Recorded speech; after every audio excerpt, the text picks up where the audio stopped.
கடகராசி நேயர்களுக்கு நன்மை ஏற்படுத்தி தர நீங்கள் செய்ய வேண்டிய ஒரே ஒரு ரொம்ப எளிமையான பரிகாரம். ஒரு மாதத்தில் 2 பிரதோஷம்.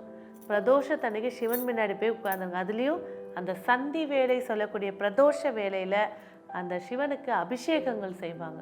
அந்த அபிஷேகங்களை பார்த்தாலும் சரி, இல்லை உங்களால் முடிஞ்ச ஒரு பொருள் பாலோ இல்லை அரிசி மாவோ ஏதோ ஒரு பொருளை நீங்கள் வாங்கி கொடுத்தாலும் சரி, இந்த 2 பிரதோஷம் நீங்கள் பார்க்குறது இந்த மாதத்தில் இருக்கக்கூடிய மாற்றங்கள் வாய்ப்புகளை கண்கூடாக பார்க்கலாம்.